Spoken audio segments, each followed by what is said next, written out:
Super. BS.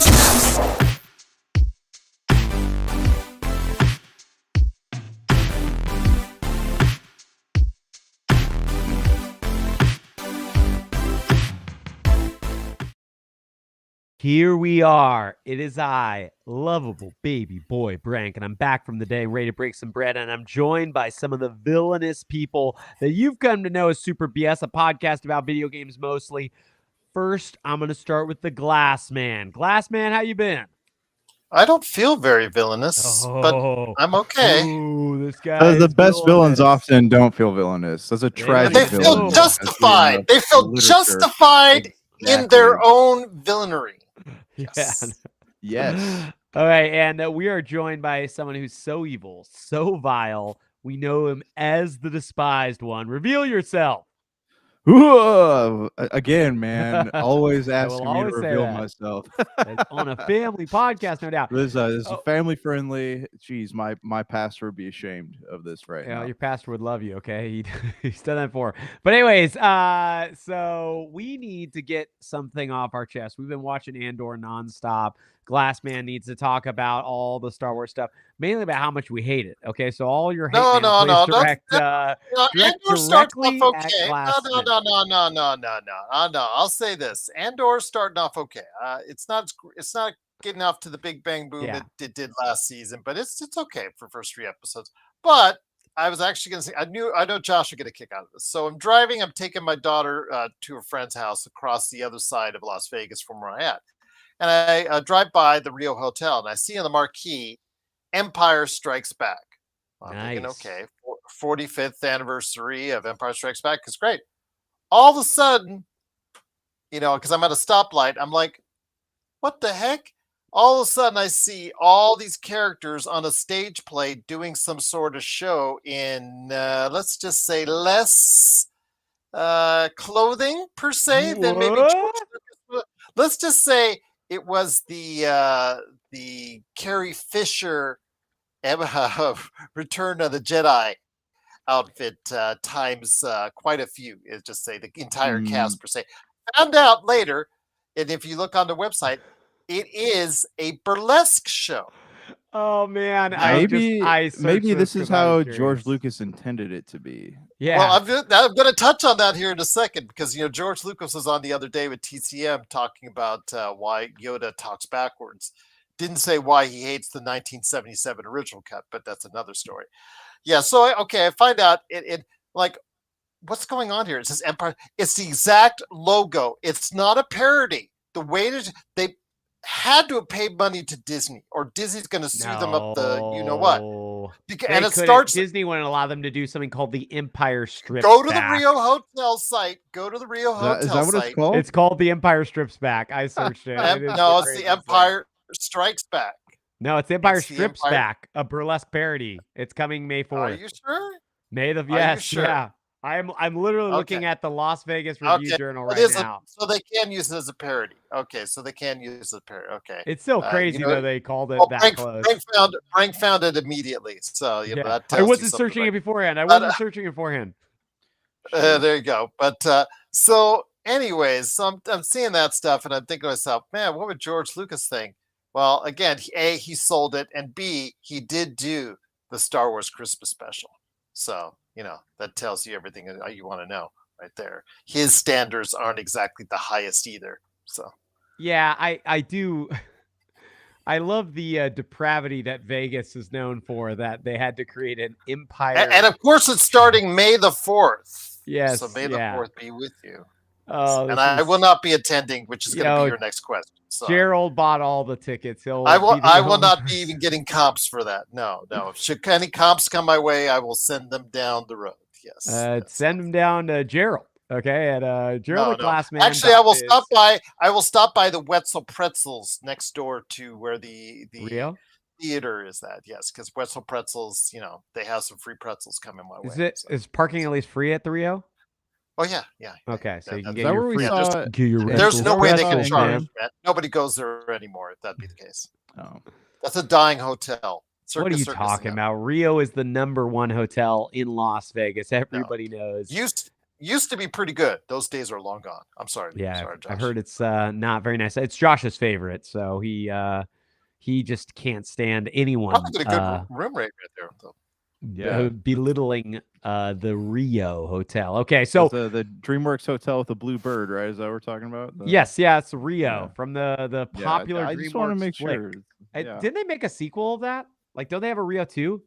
Probably. They do. Who knows? Josh's they do. favorite movie is Rio and Rio 2. And it stars Jesse Eisenberg and Anne Hathaway. It's such a random grouping, but okay. Hey, there you go. So what we're all really here about is talking about our Switch 2 pre-orders. We all got what, 4, 5? How many pre-orders did you guys get in? Glassman, kick it off. How many did you get? -2, unless I know I can guarantee selling them at a much higher rate.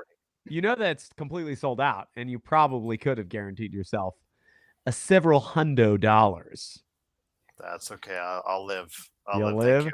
I've got my Oblivion coming up, so I'm good. I'm still calculating the math of -2. Yeah, I don't know how you get -2 Switch. That means he has to give 2 Switch. No, that means you buy 2 for me and then give me 2. There you go. And I no, I'm not gonna do that. But Jank, how many Switch 2 pre-orders were we getting?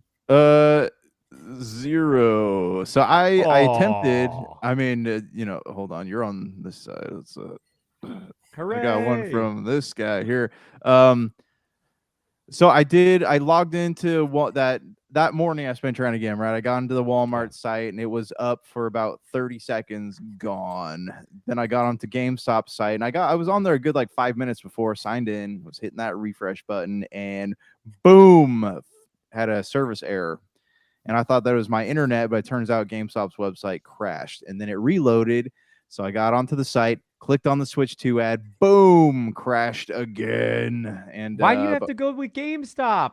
You could have got through Best Buy, you could have got it through Target, you could have got it through Walmart. GameStop is the worst. I don't know. I guess I didn't stay up that long. Like I fell asleep before I could try to do that. So that was my fault, man. My fault. But sometimes I feel like I shouldn't be a good friend to my friends who did not have the willpower to get their Switch 2s, because man, I truly think this. Okay, I was able to nab 3 pre-orders for the Switch 2. 3 of the Mario Kart World bundles. I think that the Switch 2 is going to be on store shelves readily available for people by July. So that means there's like a 1-month window before these things devalue below what their MSRP is.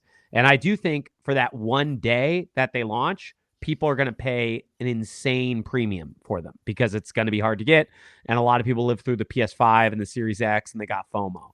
But I do think as soon as we get out of that launch window, I just don't see the majority of people being like rushing out to spend $450, $500.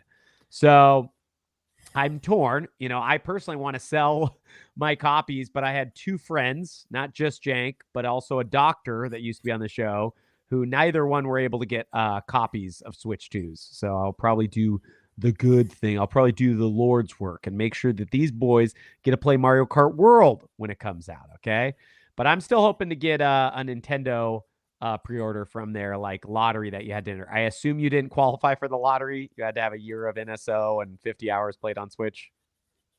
No. But hey, man, if you want to sell it, go ahead. I want my friends to be able to play, bro. But I really do think the Switch 2 is it's only going to be popular for a short window. Not that it won't like be popular, but I just don't think it's going to be sold out. Right? I don't think this is the Switch 1 or the PS5 or the Series X. I think these are going to be on shelves. I think you'll be able to walk into a Target by August or September and find one if you want one. We're going to hold you to that. All right, hold on real quick. Let's talk about the insanity that has been going on eBay with these things for a minute. All right. What is it? What is the insanity? I need to get all my copies. Quite a few. So the people are trying to, quote unquote, get back at the scalp. So there's some real ones online, right? There's some selling for like $750 to $800. Yep. But also there are people actually paying for the ones that say read description, and the description it says PNG only. So you're paying. So crazy. Yeah, but people Does Gerald know what this is real quick? Have you heard about this, Gerald? Yes, I have. Oh, okay. So Do you want to explain it to the listener, somebody who may not know what's going on eBay right now? There's an anti-scalper movement, right? The last several consoles, the Xbox, PS5, Steam Deck, all these ones have had insane scalping happening to these. So that's why people like myself, foolishly paid, a premium for the PS5 and Xbox. I didn't get a Steam Deck. I know Branky Poo did, but the Switch, these people are trying to get back at the scalpers by putting the price at around like 600. What would be like See, they're coming after you now, Brank. They're coming after you now, Brank. They heard that I got a Switch 2, and they were not happy, man. Those police are going to be at my door and open up the door. Open up the door. Got the battering ram in there. Anyways, they're trying to get back at the scalpers, so they're pricing them at like $650, and it says read brand new Switch 2, read description. And then you go to the description and it says, this is for a PNG only. You will be receiving just the picture of the Switch 2 pre-order. And some of them are saying this is to combat scalping of the Nintendo Switch 2. But sure it is. I was just going through the sold listings, and there are quite a few people who actually fell for it. So isn't it crazy that somebody can, like, honestly, I don't know if they're lying to themselves or they're just straight up lying, right? But like, how could somebody? Because I know there are people online. Because when I searched it, they said people clap back, right? That was the title that the bloggers used on, I forgot which site, but they said clap back at the scalpers, right?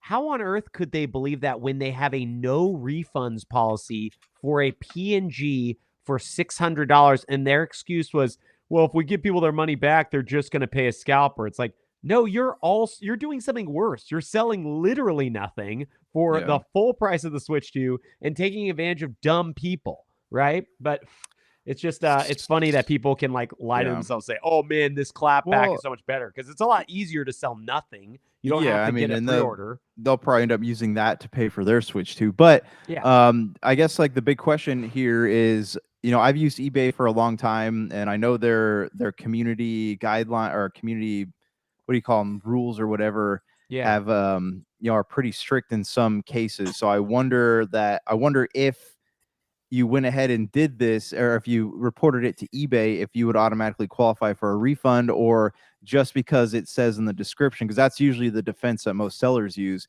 Well, it says, item broken or missing pieces or whatever in the description, if that would be an excuse to not give them a refund. I wonder how eBay would look at something like this. I have no clue. I mean, I'm guessing if you really want to get a refund and you're willing to go through the headache, which you probably are for $500, you'll probably be able to get one, The thing that's a little bit more troubling for me specifically, as I have these, and like I said, it sounds like I'm probably not even going to scalp them anyways because I had some friends who couldn't get it, but is the Switch 2 on eBay right now is not going for the record numbers that the PS5 or the Series X was going for. Even the Series X, when it came out at launch, you would find it normally for about $800 to $900. I'm into $1,100, I remember. Yeah. And the PS5 was going for $900 on the low end, right? Like $800 to $900. Well, the Switch 2 is the same price as the PS5 and the Series X at launch, and the normal rate for it right now is at $650. So at about $150 above markup, I guess $200 above the Switch Solo markup. But I mean, when you're done with your seller fees and all those other things, I mean, you're making what, $60, $80, like $80. So it's it's definitely not like what my Switch 1 was, where I bought 4 of those for $300 and sold each one for about $400 to $450, and I was able to pay off my Switch entirely, and it was awesome because I was poor and didn't have a lot of money. So it's great to be able to like put some stuff on a credit card and then get all my money back. I can't wait. I don't know about you, Janky, because you're gonna probably get one not long after me. I just need to ship it your way, but if you don't get one at launch before then. But yeah, I don't know about you, but I'm pretty excited. I think Mario Kart World is going to be a blast. Are you excited to play it or no? Yeah, actually, I'm pretty excited. Because I coach esports, so I've been, Mario Kart is one of the games the kids always play. And I tell you, man, like I did not realize that there was as much strategy involved in that game as there is, because there's all these some of these players, like they'll sit there, they'll study the shortcuts and like where are the best boost points, and it gets crazy, man. So I have kids who will go and they'll hit all the corners perfectly, like they'll drive it like pros, but they will still lose because there's all these hidden pathways that they didn't know about. So I'm excited to get in there and be the first to know about these things, so that And when you're gonna I'm beat those kids. So when you put your wig on and you join as the junior high esports Mario Kart player as a fellow young man, you will win all of them. You're gonna be like Gerald. You got your National University shirt on. They're gonna look at him funny with the beard, though. They're gonna look at him funny, man. That's very mature looking kid there. He just matured at a young age. Beard here. No, but I mean, at least is that like a wedding ring on you, or is that a class ring on you, sir? Don't worry about it. No, but I mean, at least if I play it first, I'll know what I'm talking about when I'm trying to coach kids, you know? Which, I mean, I'm all about coaxing kids. I didn't know about coaching out. That sounds terrible. No, scratch that. It's fine. We've got 6 people. Now they've all quit listening. Okay. Beyond Switch 2, we have some fun stuff to talk about. Microsoft threw us all for a whirlwind. We were all excited to play Expedition 33. And out of the blue, Microsoft has to come out here. Really? Was it? Well, hold on. Was it really out of the blue? Not one person had rumored it. No one even knew what was going on. We didn't even know that Microsoft was going to do anything. We just thought, hey, this will never happen. This is impossible. Nate the Hates never said anything like this, and he's a liar, and we wouldn't believe him even if he did. Everybody knows what we're talking about. The very, very well-known Oblivion remake, remaster, whatever you want to call it. It's now officially titled the Oblivion Remaster. Launched. What was it? Shadow dropped on Tuesday of last week. So about a week before you heard this. It's on Game Pass for free. It's also on PlayStation 5. You can pay it $50 for it on anything. Steam as well. Steam as well. A lot of people buying it and playing it on Steam. Yeah, I still think this looks like a remake, man. Like I agree to some extent. I've put probably 6 hours in. I ended up getting deep into Expedition 33. I don't know when I'm gonna get back to Oblivion, but I put about 6 hours in, and the more you play it, the more I get why they chose to call it a remaster. I think it could have been called a remake, and I think it would have been fair. But I do think it has some jank. It has a lot of jank that they should have fixed if they wanted to make it a true remake. And I feel like by labeling it a remaster, they did themselves a great service, right? Because it's a phenomenal remaster, right? Like it's pretty much. But they wanted to keep a lot of the jank in, just because a lot of people that have a nostalgia for it. That's what it gives this personality. I mean, yes, I think there is jank like letting your character jump above buildings and stuff. That's fun. And then there's jank like, oh, hey, we're going to have that weird leveling system where enemies out-level you because they scale with you and you can't keep grabbing stats and they can. So the Oblivion gates are impossible. You know, I mean, I think those are the areas where I think the jank is less endearing, right? Is where it's like, hey, and jank is never endearing on our podcast, but the jank, the jank for Oblivion, though, yeah, I think it really is a little bit rough at times, right? Like the fact that they didn't get rid of the level scaling system is kind of crazy. Do you remember that? I haven't gotten that far yet, but yeah, I mean, I do remember that being an issue, but I haven't gotten far enough in it to experience that yet. Is it still really bad? I haven't got that far either, but according to the doctor who did a lot of research, they didn't touch it one bit. And that to me is like they added a sprint mechanic. They added a third person mode that actually works now. They added quite a bit of stuff that's really good. They added voice acting for tons of the NPCs. But kept the stuff that people liked in there as well. Yes. Yeah. They kept all the funny, I don't know, kitschy style dialogue and funny voice lines. But yeah, I think I just really think it's surprising that they didn't make a couple changes because, like, truly, I think if they would have just fixed that leveling system and tightened it up a tiny, tiny bit, I think you could have called this a remake and sold it for $70. And maybe that was never part of their plan, right? Well, you know what? You can't blame them now because they just reported today, or they just announced, Bethesda did, they have over 4 million people already that have tried the game on various formats. a huge success, one of the biggest successes of this year. Yeah, far. I mean, I'm stoked. I love that game. Like, if it didn't launch the same week as Expedition 33, I would probably be way further in it. There's a lot of people on the internet who are upset with Microsoft because they decided to shadow drop it the same week as the game they're co-marketing, Expedition 33.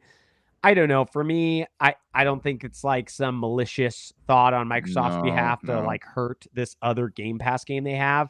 They're pretty different games. I think the only hard part is they're just both big games. It has not slowed momentum down for Expedition. Yeah, 33. and we'll spend a lot of time talking about that.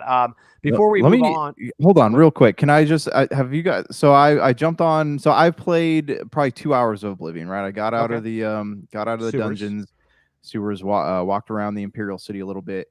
You didn't save Patrick Stewart. Shame on you. Yeah, you didn't know about that save that you could have done. That alternate. It's a trap.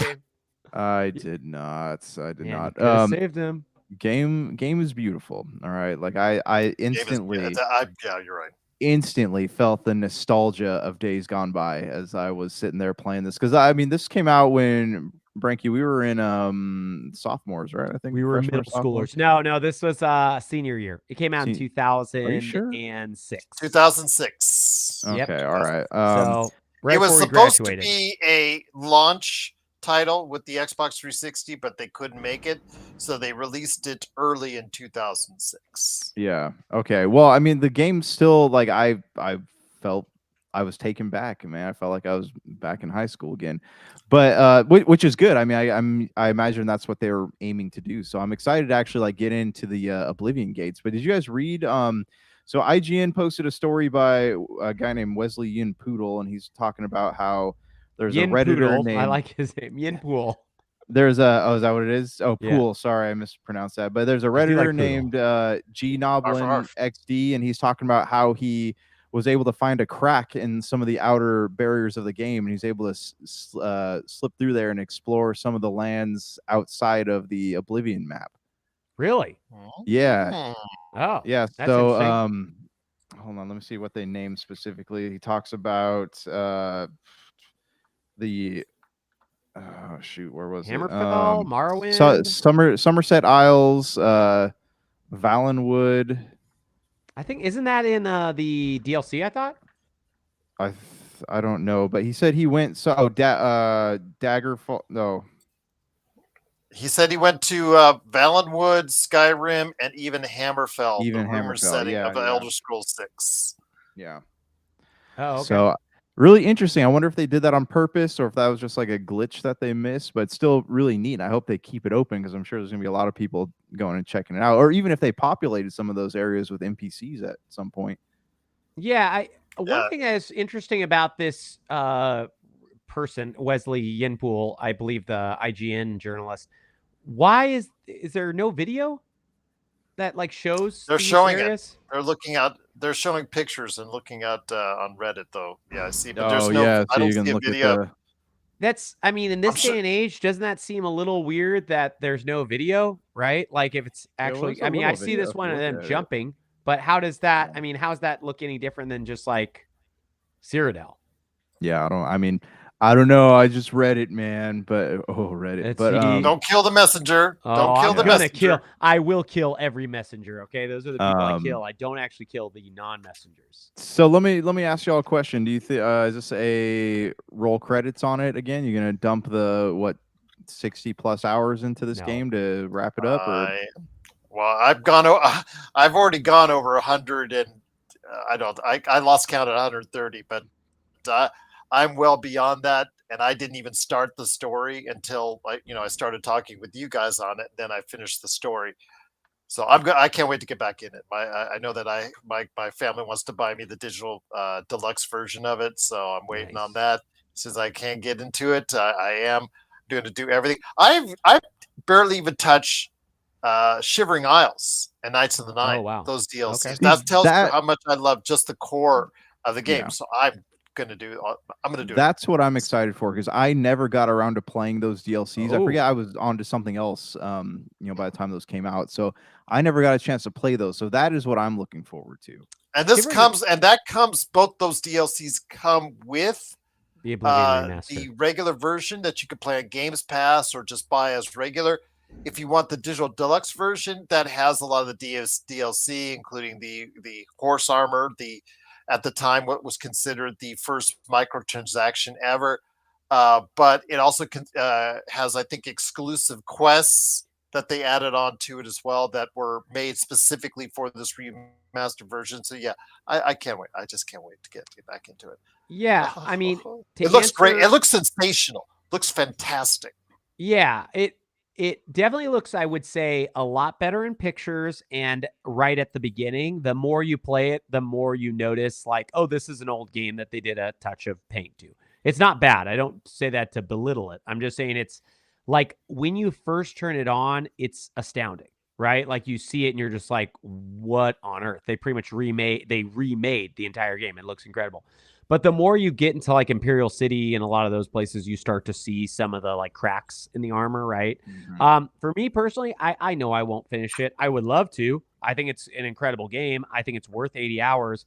But I mean, we're about to talk about probably one of my favorite, maybe my favorite game of the year soon. And then on top of that, we got Doom, the Dark Ages coming in like a couple weeks. We have the Switch 2 coming next month. I have to go out of town for a lot of work stuff in the next few weeks. Like, it's just, I don't see myself having another 80 hours of free time to go through a game that I mean, Shivering Isles is one of the best DLCs you could ever play, but I already finished it back in the day, you know? Yeah. I mean, okay, so just to piggyback on that, I am excited to get in there and dig into that world a little bit more. But the more that I sat around and thought about it, I started thinking to myself, like, there's a lot of content in there that I did enjoy playing, but there's a lot of it too that was just an absolute pain in the butt to do. And I keep thinking to myself, do I really want to go back and redo those Dark Brotherhood quests? Do I really want to go back and redo some of the other side quests that were incredibly difficult? And even just going through the Oblivion gates, like there's a couple missions that didn't just involve closing the gates, but they actually took place in, what was that other world that where Oblivion, and anyways, where like it didn't involve closing a gate, but you were still in that world, and you had to do I forget exactly what it was, but I can picture it in my mind. But there's just some of that stuff just took so long and it was difficult, and I just don't know how badly I want to sit there and do a lot of that stuff again. Yeah, I mean, and if you guys hear, there's pretty much a car show going on outside of my house, so I apologize for the noise. Plus the need for the police. Yeah, I mean, it is like so wild. We started recording and there's been like a million loud noises, so this could be a fun podcast to listen to.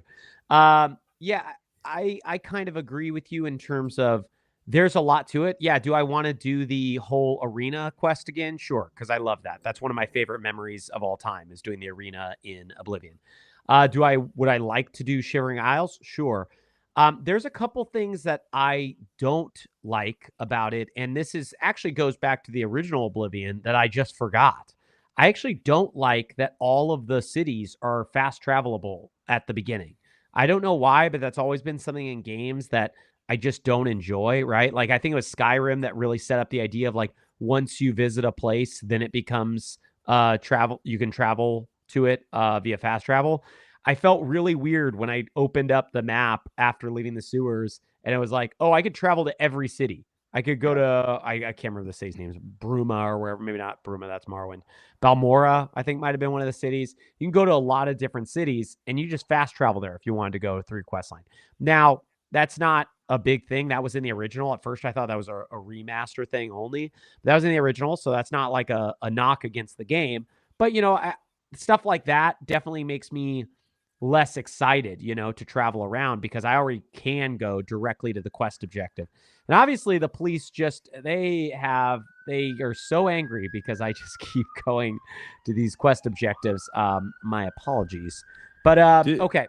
What's up? Do we know, hold on, can I ask one more thing? Do we know if a lot of those glitches have been left in? Like when you kill the merchant in the Imperial City and just keep taking his money over and over again, is that still there? I don't know. We'd have to look that one up. It's like an infinite money glitch, and I remember like that one. If I had not let me done see. that, Let me check out. Hold on, I'll look at that. Infinite money glitch. I'll look it up. Go ahead, guys. Keep talking. Oh yeah. I know they left a lot of those things in there, Jank. So if you want to like do that stuff, I think it's all there. This does make me excited for the Fallout 3 remaster that was rumored at the same time as this, because one, that game could use a remaster. Like two, I think it's way better than Fallout 4. It's way more condensed. I think there's like 12 side the quests. only Fallout game I've completed from front to back. It's also the most reasonable one to complete. So so the infinite money quests or infinite money glitches and that's good. But I mean, just realistically, like Oblivion is a huge, massive, giant, ridiculous sized game, and I am excited to play it. But I mean, I have a love affair right now. Okay, I've got a love affair with Gustav, and I've got to start talking about it because it is very, very torrid. Should I tell you a spoiler with him? No, don't spoil. The game just came out. Why are you trying to spoil things? Because I've seen all the cutscenes. Why do you do this to yourself, man? When my wife... I told you I was allergic to turn-based combat. I tried it. Took about an hour and a half, and just too slow. It was just too slow. But I like the story, so right online, YouTube. Okay. Thanks to my friend YouTube, which is our friend right here. Man, I'm going to have to stop being on this podcast because you and Josh love to spoil things, and I don't want to hear anything about it. But let me tell you about the spoiler about Gustav. It's just, anyways. I have a feeling I know some things about Gustav without even like getting there. But Brink, go ahead. We'll the spoil sport up here. We're just gonna talk through this, okay? Okay. Well, anyways, without discussing the story like in detail, because I wasn't planning on us talking about that at all. Just because it's only been out for I think like 4 or 5 days at this point. Yes. Yeah, Expedition 33 is a very unique. I guess you could call it like a B tier or double A or triple I, whatever you want to call it, game that has like what seems to be like a lot of talent behind it and a really good budget, but not obviously the polish that you'll see in like Ubisoft or whatever, like a $200 million game.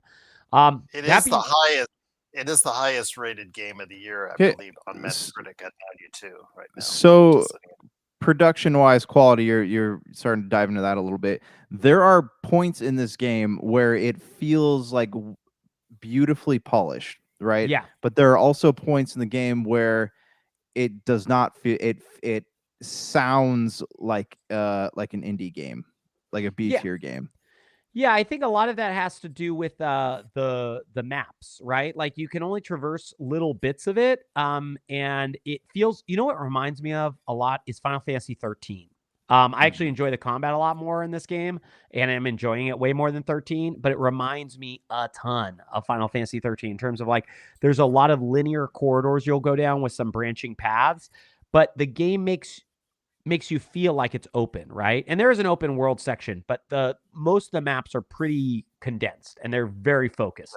And you maybe have 2 paths you can go down. That being said, like the Star isn't just this incredibly well acted, well delivered story. It's this crazy combat system that they made that is probably the most action-based, turn-based RPG that I've ever played in terms of they wanted to keep it a turn-based RPG, but you both parry, dodge, and can jump over things, which, man, it's tricky. Where are without spoiling in story, where are you at, Jank? Or have you started the expedition yet, or? Yeah, so I started the expedition. So I'll be honest, man. Like I spent a lot of time in the prologue because I watched my daughter play it, and she had gotten just to the end of the prologue. So I was like, oh man, there's like she didn't talk to anybody throughout the whole course, and so like I just not to sound like I'm beating a dead horse or anything, but we always talk about like lore dumping, and this game does such a fantastic job of not doing that, but still making you hungry for like what in the world happened. So I actually spent extra time walking around trying to find literally anybody I could talk to, anything that I could read to find out what in the world happened in this. What happened? Why are we doing this? And they still don't answer your questions, but it's not just the enough to beginning. make you know, but it's Yeah. still enough to make you want to like move forward. So it's the first time in a long time I played a game where I'm like, I just can't put the controller down, or I'll be thinking about I've been thinking about it all day. Like I can't wait to sit down at the end of the night and play some more of it. But yeah, no, so I got to the I started the expedition. Right now I'm wandering around that forest looking thing. I haven't gotten too far into the it. first zone, if you will, that you get to like actually explore. Without revealing the party members, even though I think the early ones are in the game, like in all the teasers and stuff. Have you had a second person join your party yet, or are you still just solo? I'm still just solo right now. Okay. The game gets a lot better once you have the full party of 3, I will say, because currently it's when you're just one individual, it's so punishing, right? Every single dodge or parry that you miss could be the end of your run, and then you have to it's not a roguelike, sorry, the end of that thing, and then you have to reload the autosave and start that battle again, right? Whereas once you have 3 people, you can revive your characters, you can heal them, and you can give them AP. Those are like they use kind of the Estus flask system from Dark Souls, where you get these items that you can add more and increase their power or potency, right, for potions. But every time you rest, you get them all back, right? So like I now have 3 healing potions that are slightly better than the original. I'm sure I could probably have more if I used a guide. You know what I mean? I was curious about that because I hadn't seen any like markets or anything on the game. There are markets and stuff. You'll see lots of stuff. It's because of like the weird triple I, double A thing it is. It's less like you can't go in expecting like a Final Fantasy, right? Like you're not going to have the Midgar open world section that you'll have in other games. It's like the towns in there just have so much less going on, right? Like maybe the first one I visited maybe has like 15 NPCs, which is still a lot, but it doesn't feel like, like you'd walk around Final Fantasy VII Rebirth through any of the big cities in those games. That being said, like you, I think the story is phenomenal. Gerald, without spoiling anything, since you have watched all of Expedition 33, did you enjoy the story? I thought the story is good. Okay. There was some twists in it. It was good. Again, I watched some combat too. Obviously, in that context, you got to watch the combat too. Again, I tried about an hour and a half of it. It just didn't click with me. I'm not a turn-based guy, but I tried my best. But the story was engaging enough for me to say, you know what, I'm going to go ahead and see this way through. I like some of the characters. Again, Gustav. Like you said, it is for a French production. This is French. Okay, you need to go ahead and understand a lot of these individuals have British accents, and this was made by a French development studio. This has definitely got it's definitely got a European flair to it, but actually it does take liberally, I believe, in my opinion, from Xenoblades and Final Fantasy. I just see a lot of that as I was going through and watching it. It's about 4 hours of cutscenes, by the way, just to give you an idea. Okay. So it's pretty lengthy. It's pretty good. It's pretty meaty, and it does give you that sense of satisfaction going forward. It doesn't stick to a tried and true formula about halfway through.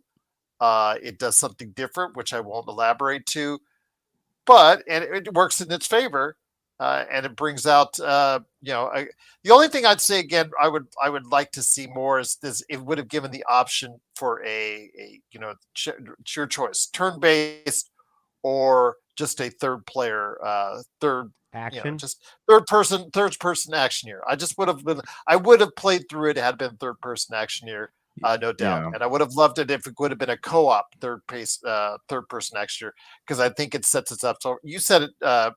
Right, Jag, the other day when you called it had similarities to one of my games that I love, that I know has a lot of flaws to it, and I can't defend it, The Order 1886, but I love the look and the feel of that world. It has a lot of similarities to it. Maybe that's why I gravitated to that story. Again, and the way it finishes up on a pretty good note, and I think it's really solid. Again, 92 on Metacritic. You really can't argue with that. And I'm really happy for the team. A lot of people are still complaining that Oblivion stepped on its toes. I don't think it stepped on its toes for this game. Bases. for this game. But before we leave the show, I'm going to tell you on which toes it did step on Oblivion Remastered before we end the show. So it did step on a certain game's toes, but I'm not going to tell you what yet, but I will by the end of the show. I know what game it is. I know exactly what game it is. I want to contribute to this conversation. The third person. It does not feel like a third person not third person. Turn-based? The turn-based, that's what I meant to say.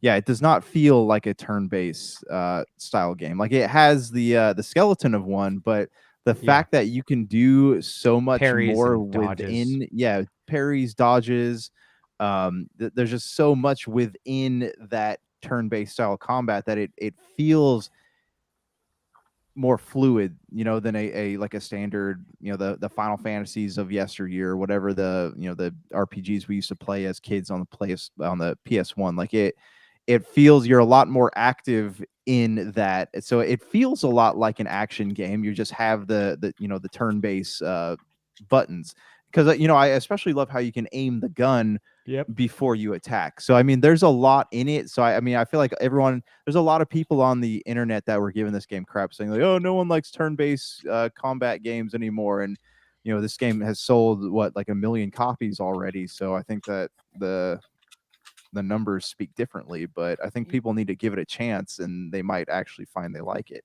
Yeah, and I think some people are going to be turned away at how difficult it is, right? Like I've had a couple bosses where I've had to go and fight them because it really is a parry-based game or a dodge-based game. You have to get those windows down. And that can be, it's not just turn-based. They do like a very good job of threading that mold. Now, because it's like a AA game, they have this thing where like all of the characters that are in your party play pretty differently and have different types of mechanics that you use. Not like, oh, one's action and one's turn-based, but like they'll have different skills, and those skills allow them to attack and do different damage points based on a totally different way of playing. Like somebody will build elemental attacks, and then they can use those elemental attacks to do more damage, or all these other things, right?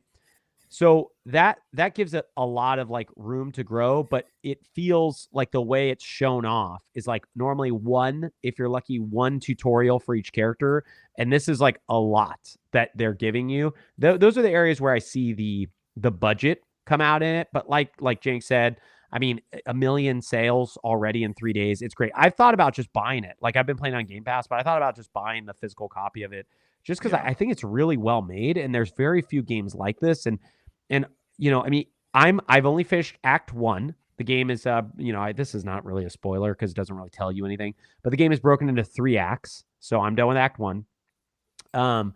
And I really like it. If it somehow holds the pacing and the intrigue and all this stuff and keeps me wanting to know what's going on and what's happening next, then I'm going to do it. Now, I think the only bummer for me is like, I don't care that much about exploring the rest of the world. I just want to get through the story. I want to know what's happening in the world, So it's there is an open world section, which it's so funny. We haven't seen one of these in like a triple A turn-based RPG in forever. The top-down overworld where you're a smaller character on a bigger map. They stopped doing that a long time ago, right? Because it didn't make as much sense. It's really well implemented here, and I thought it's pretty fun. You'll get to it very soon, Jake. But it really reminds me of the old Super Nintendo RPGs, right? And PlayStation 1 RPGs, but just done in like obviously modern day graphics. Phenomenal voice cast, like literally insane. Daredevil, Charlie Cox is Gustav. Oh my gosh. I thought I recognized that voice. Oh, okay. Yeah. All right. No, it wasn't crazy. And what's his name? Andy Serkis is a voice actor in the game. The character who played Clive Rossfield from Final Fantasy 16 is a voice actor in the game. I don't know the 2 female leads, but everybody says they're great. Jennifer English and stuff. And their voice acting, all of it's been phenomenal. All of it's been like really, really just excellent voice cast, right? And the lineage from the game, I guess, is supposed to be like Ubisoft developers that left. And you could see, right? You could tell these people like have skill. This is like a really, really well made game. I love it. I'm like so thankful they made it. I'm so thankful it came out, and like out of the like weird AAA or AA, triple I games, Lies of P, this Stellar Blade, I think this is my favorite one. And I liked Stellar Blade a whole lot. So, yeah, it's so good. But yeah, I'm hoping you get to play some more. I'm probably only about 8 to 10 hours in, or maybe not even 10, because I think the game's only supposed to be like 26 hours. So, but I'm thankful. I don't want it to be a long game.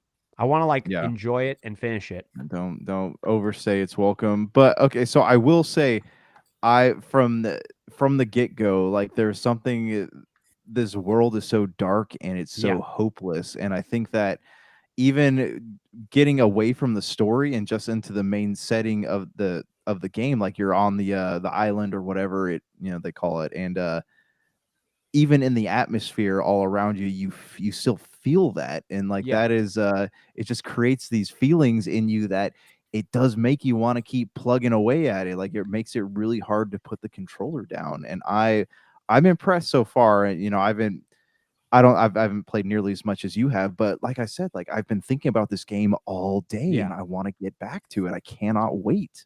And you're gonna there's a lot of moments of levity, right? Like, they have a minion style character group that's in the game that's pretty funny. There are jokes, right? It is a heavy game overall, especially at the beginning. It's just like, I mean, this is not a spoiler because this is literally just the plot of the game. Is a painter paints the number on a stone tablet, and that's the people that age and older die. They vanish immediately, right? And every year that number drops by 1, and they've sent out, I think, 60, or I forgot how many expeditions. I think 30. No, it's not. It's weird because it's Expedition 0, and then you find other expedition journals. So I don't totally know how many. I feel like I read somewhere it was like 60 expeditions have gone out. So it's been 70. I think it was higher. I okay. think it was higher because it was 70 years like when you do the quiz one of the 80s. and the prologue. I thought one of the 80s was mentioned, but I may be wrong. But I know it was higher than 60. I mean, so the hard part too, though, is it's like 0, but then it goes to like 85, 84, 83. It drops down. So like the last expedition before 33 was 34, right? But it doesn't start at 100. It starts at 0. I think 81 is mentioned, but I'm not. Yeah, again, that's just going by off what the cutscenes will tell you. Yeah, you were saying you thought 70 or so years. Because I talked to all the NPCs at the festival, and one of them was like quizzing you on how long the expedition has been taking place. I'm pretty sure I answered 70, and I got that right. So okay, yeah. I mean, I forgot. Like, there's a lot to it, and that beginning of it, like, I felt like while it was really interesting at the beginning, it really starts taking off the second that you head out for the island, right? Like, the second that you start doing the actual expedition.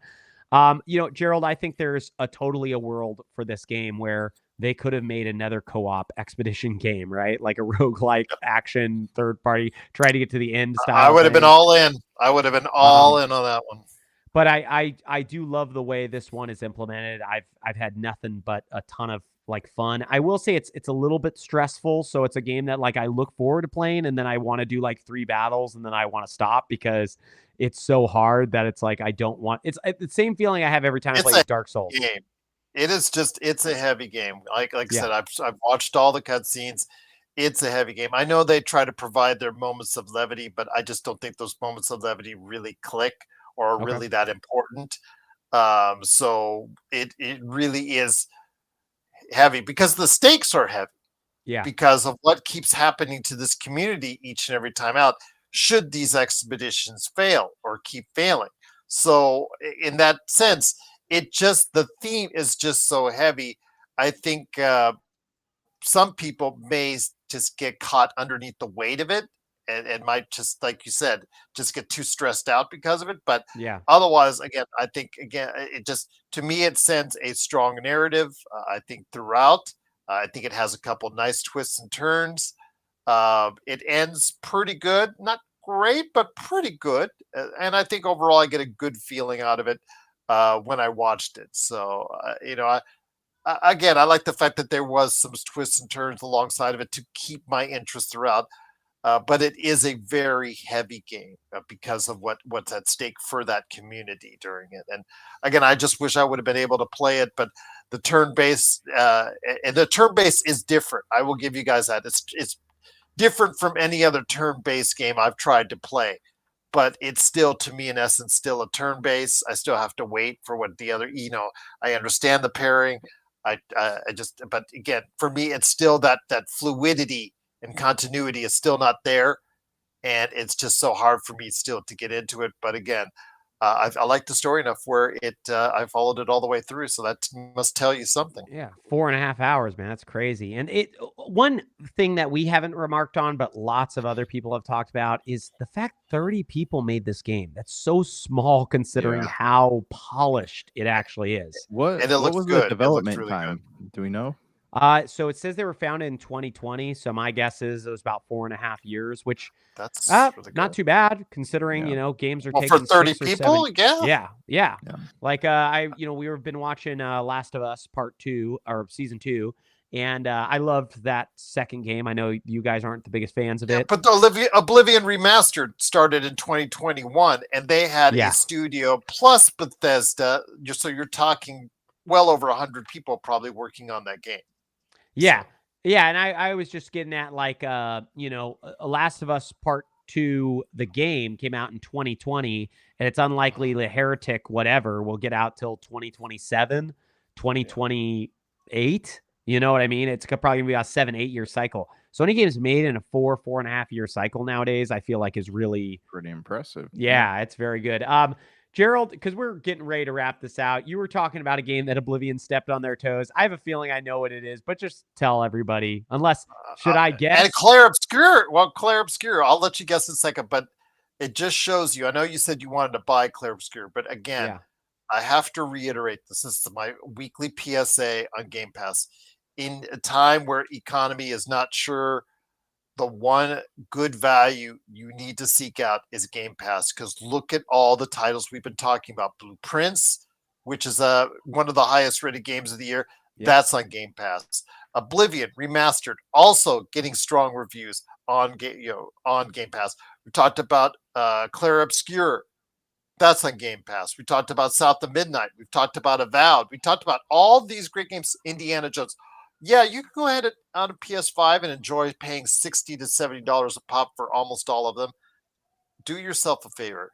Get Game Pass and make your life and your wallet a lot easier. And I'll just leave it at that. Yeah, I totally agree with you there. I mean, that being said, like if you have the funds and you want to support people, I'm all about it, right? Especially like I think groups like Sandfall or groups like FromSoft, they may feel the support a little bit more than Ubisoft and stuff, where the sales numbers they need to see are like 12 to 20 million, right, to break even nowadays or whatever nonsense they have to do. I think in the news article came out that Assassin's Creed Shadows was the second best-selling game of the year after Monster Hunter Wilds. Monster Hunter, and Oblivion might be right behind that. Yeah, and I still don't think Ubisoft has made enough money from Shadows compared to what they thought or what they expected. Like it sounds like that game had a massive drop-off.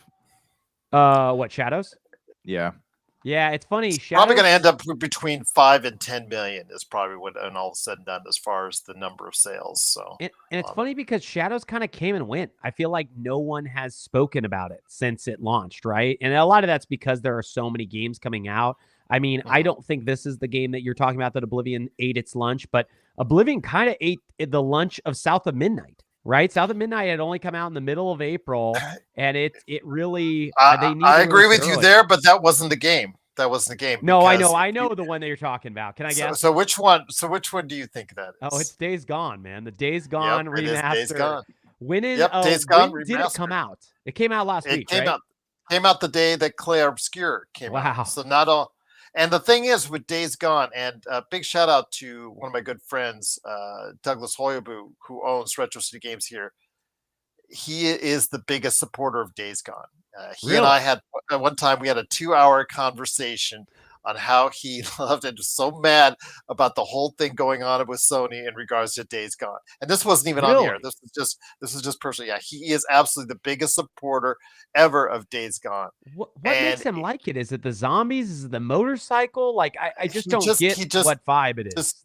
He just whatever. It's like me with 1886. I know it's a flawed game, but there's just going into that world.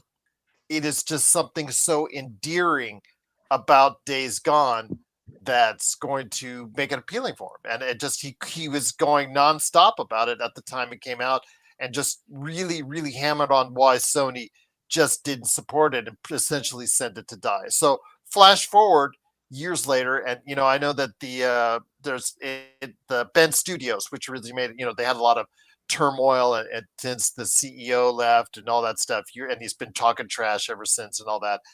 But they did come out with Days Gone Remastered the same day Clair Obscur came out. And if you look at the Metacritic, it's at an 80. So it's a really solid, which is much better than the original version of Days Gone. Because Days Gone was really like all over the place on reviews. But as I said, Josh, while you were gone, Douglas Hoyabu from Retro City Games absolutely swears by this game. But I'll finish up what I say. Go ahead, Josh. Oh no, I was gonna say, like, I bought it and I played it. I think I got like 6 hours in, and it was fun, but it was not enough to make me want to roll credits on the game. It's a long game from what I've heard too. It's a long game. It takes like 80 hours, and it's like the zombie physics system in that game is absolutely amazing. But yeah, I mean that's one of those. I think I was burnt out on like Sons of Anarchy type stories, so I didn't really finish that one. But maybe I'll check out a remastered version. So everybody's talking about how it might have stepped on the toes of Clair Obscur. I don't think that was their intention at all. What they may have been stepping on the toe of, and like you said, South of Midnight is one, but Days Gone Remastered. Because Days Gone Remastered was to be the only Sony release of this part of the calendar. It got pretty good reviews, but you know what? Nobody knows about it. It's like a whisper, and Sony has done nothing to promote it again. And it just completely got trounced by a game on its platform from one of its major rivals in Xbox, which is just hilarious that Xbox is getting all this notoriety for Oblivion Remastered on the same Days Gone. It just can't get any breaks, can it? It's like two games that Sony Xbox has had is a part of. Yeah, but Sony's also had like a horrible track record with like releasing their games around times when they don't. The second time, like you've had two chances with this game. And both. Do you remember? I mean, the biggest flub ever. I think the biggest historical flubs that Sony ever had is the releasing Horizon Zero Dawn before Breath of the Wild. I think it was released a week or two before. No one ever talked about Horizon Zero Dawn after Breath of the Wild launched. And then they releasing must have talked about enough because they've lived in that world ever since and had releases, re-releases, a Lego game after that, and now they're going to have a movie off of it. So but somebody it was still like I think that's Sony pushing it because it didn't make a lot of sense. I think the first one sold okay, the second one did not, and the second one they released the week after Elden Ring. That one, they just have had. And then the weirdest thing is they kind of put Days Gone Remastered out to die because they also announced Ghosts of Yote this week. So it was like, they announced the October release date. So it's like, you're not even giving, I forgot Days Gone was coming out. I know we had talked about it previous weeks ago, but like, I don't remember, and I follow gaming I thought news. It was coming out of summer. I swear to you, I thought it was coming out in the summer. But yeah, it just like I noticed that, it just came out. Oh, the same day Clair Obscur came out. Oh, just got trashed by Elder Scrolls. Phil Spencer laughing hysterically at Sony once again. Yeah, we'll see. This is going to be a pretty interesting Xbox games are selling better on PlayStation than Xbox than PlayStation. It's so funny. Yeah, it is.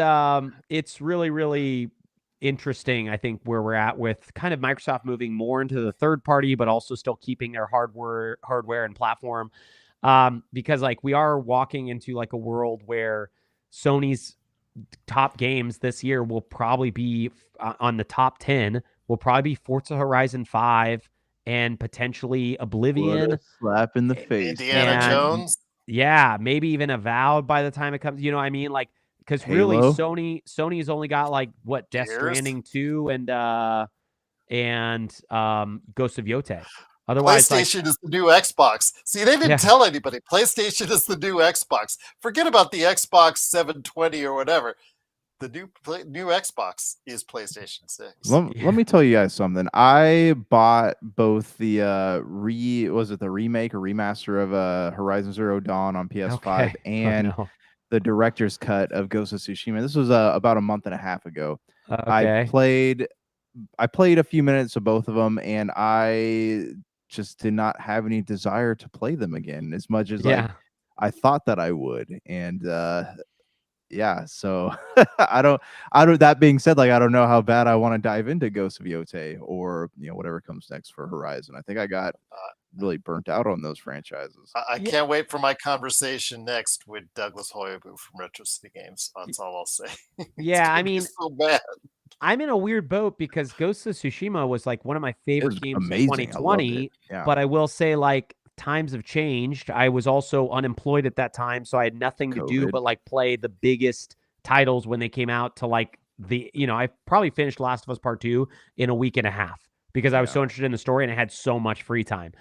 So those times are no longer here. So if Ghost of Yotei tries to like be sniffing its own farts, like I don't have the time to deal with it, right? So I am excited. They said it's going to be non-linear. They said there's going to be a lot of other fun stuff that's happening.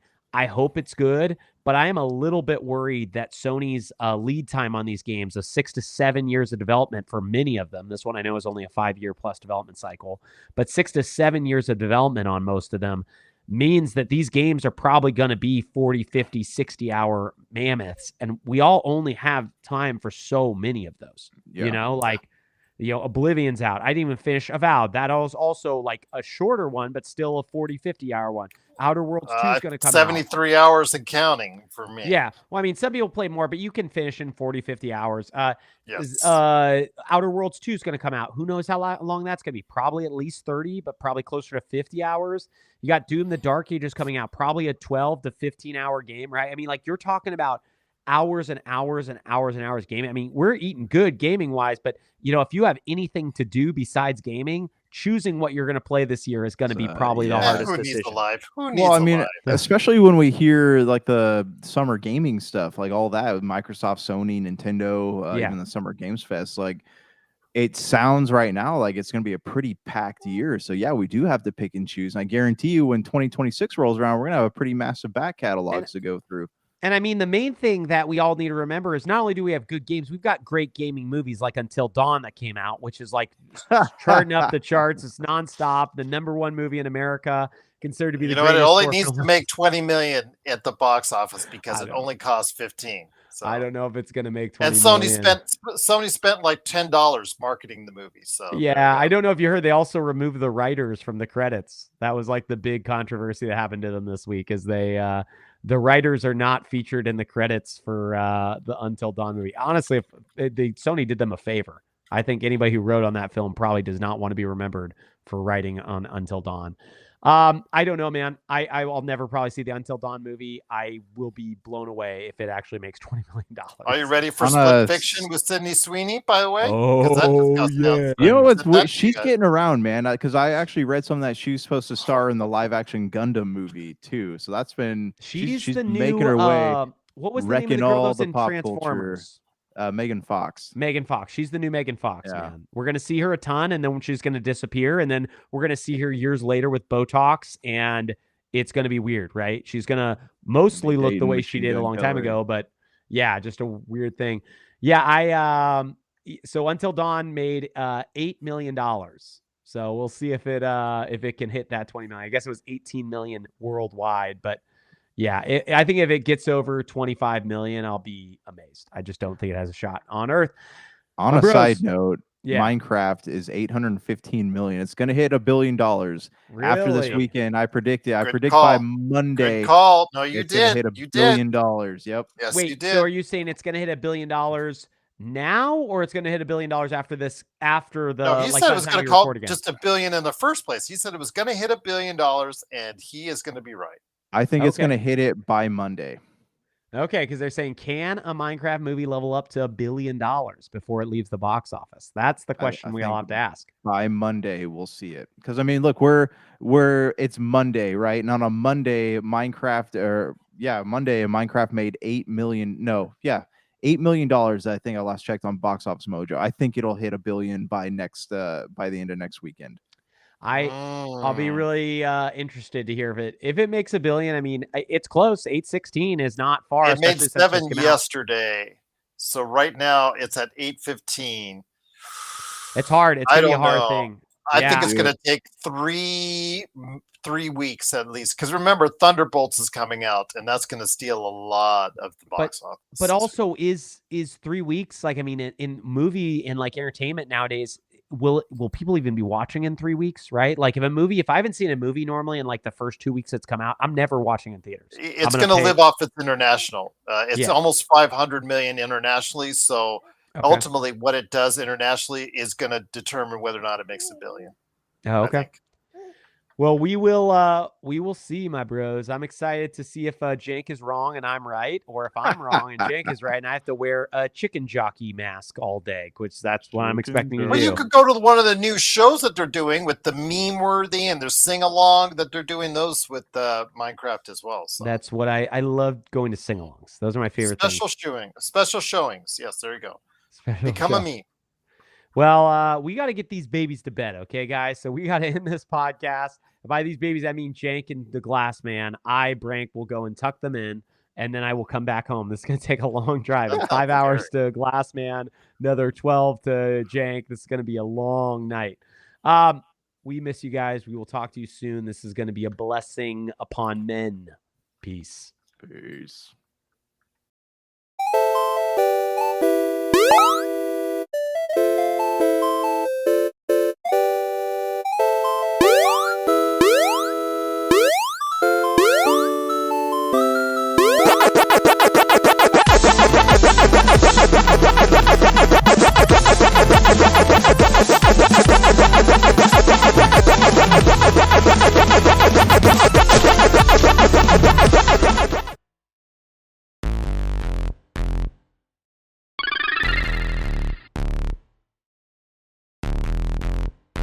Super. BS.